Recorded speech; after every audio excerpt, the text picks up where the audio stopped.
We have a search warrant for John Wayne Gacy's house. He is in custody. I would like to cooperate with you boys. Help out in any way that I can. There's really 4 Gacys. John the contractor, John the politician, John the clown, and then there's the other guy. Parents reported the boys missing. They were adamant that Gacy has something to do with it. You ever seen a stag film before? You like power. Don't you? I've never seen anything like it. Psychopathic personality, I didn't kill any of those boys. various delusions. Blackmail, extortion. They were all taking advantage of me. His eyes, it's like he wasn't even there. John. You can hide John. who you really are. John.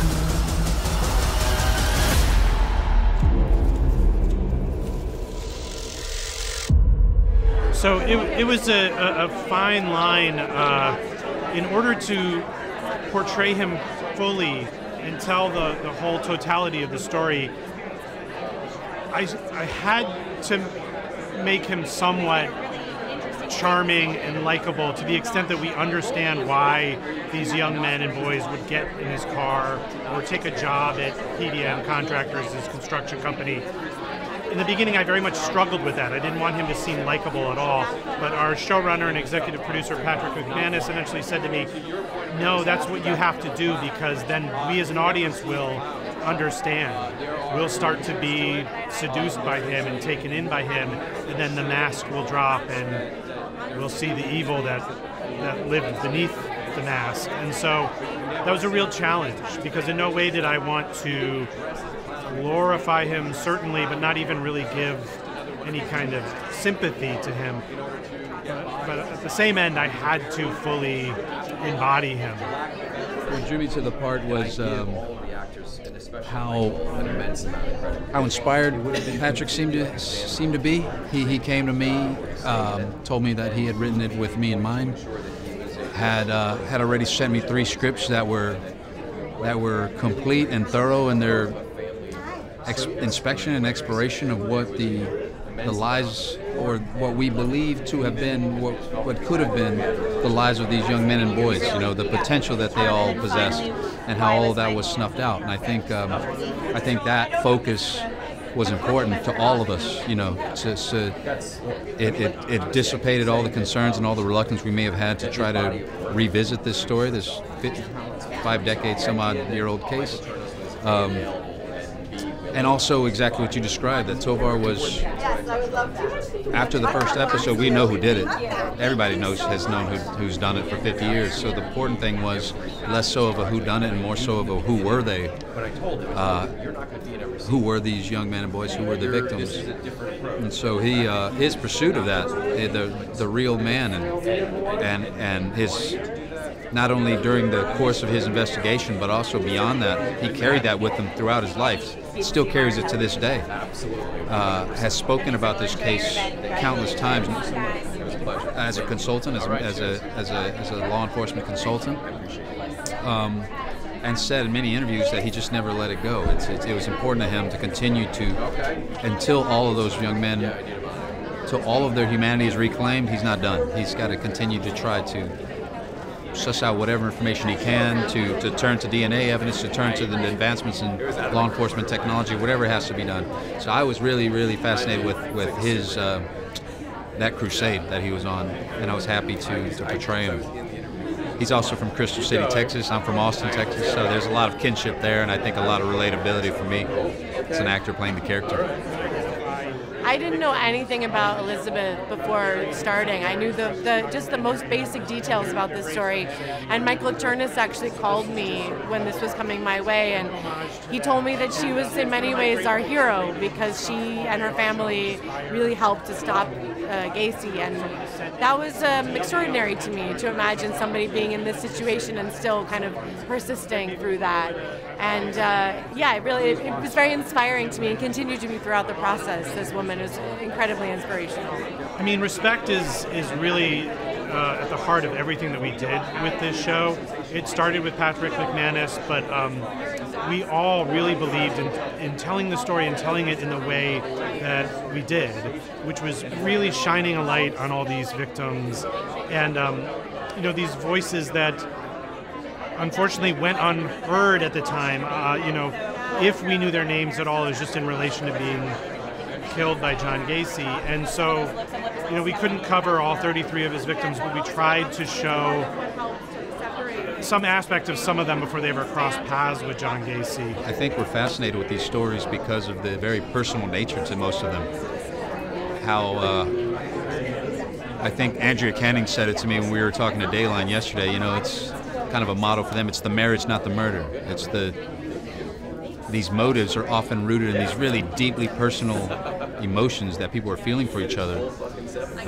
Maybe less so in a kind of serial case where somebody is, especially like John Wayne Gacy, is so seemingly detached from not only his victims but all of humanity.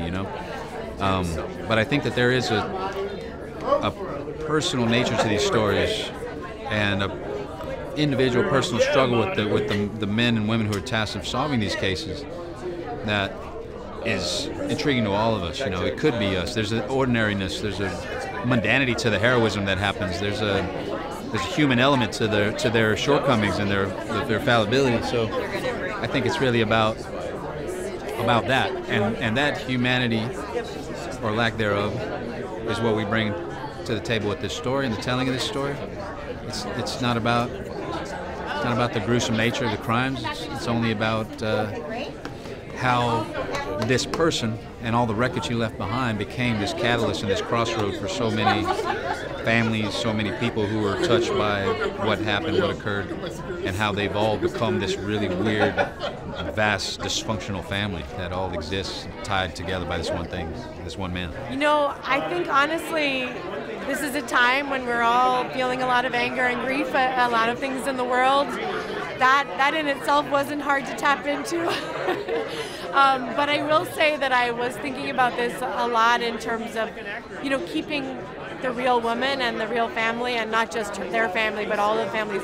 We were all really keeping them at the front of our minds every second we were on set. I've never experienced something like this where the entire crew and the cast, that we were always talking about the real people involved and really bringing them to the front of our experience. So it didn't feel like it was just for us. It felt like we were sort of trying to serve something bigger than us, which is really special. It's a very simple answer. If my initial instinct was to not tell the story because I didn't want to focus on John Wayne Gacy, and not out of some holier-than-thou mentality, just simply, did we really need another story about a serial killer? And in my estimation, the answer to that was no. But if you're going to do it, then you should find a reason to do it. And that just became the reason. And I will tell you that I think that it was a really powerful experience because I've worked with the same writers for years and years and years and years. And by happenstance, they are predominantly queer. And so much, we had partnered with GLAAD early on, and so much of what we were attempting to do was to carefully tell this story in a way that we would not be equating John Wayne Gacy's evil with homosexuality or queerness, right? But more than that, we were telling these stories of these young boys and young men who were taken far, far too soon and violently. But the way that our writers wrote was coming from a very personal place. And what was sad and tragic for me to realize in the writer's room, even though you can feel it all around you, is that there is a relevancy to this story. Because now more than ever, the same prejudice that drove the police to ignore many of these cases is a prejudice that exists today. And is a prejudice that we have got to face, and we have to realize that it is a degradation of people, a degradation of our society, and ultimately it leads to violence over and over and over again in the history of mankind.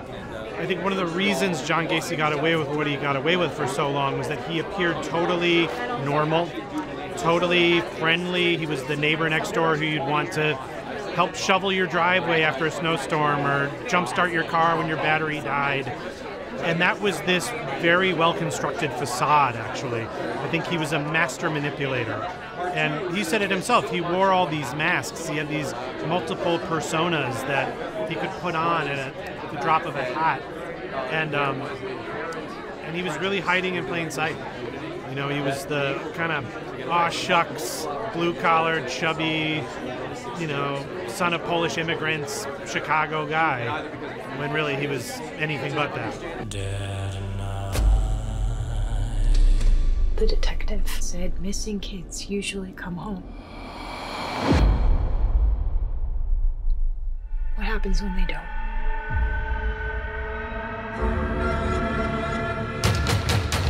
Police looking for John Gacy. Kid's missing. Reported last seen with you.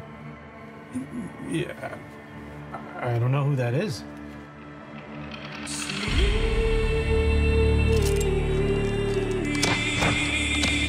We discovered bodies. By the looks of it, they're younger men.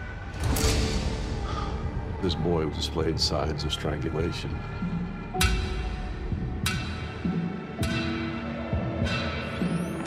My boy. He's my boy.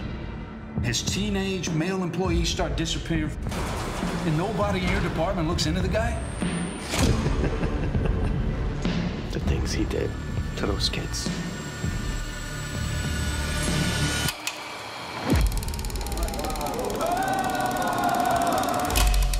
He's sick. All they got evidence of is that Gacy was illegally operating a graveyard. John Wayne Gacy was a model citizen before his arrest. That's a great story, but it's a piss-poor excuse to let a psychopath walk. The system failed these families. Innocent lives stolen from us. Do you know how many there are? I want some goddamn answers! How many are down there? It's enough to make a young man. How many did you kill? Up to you to find out.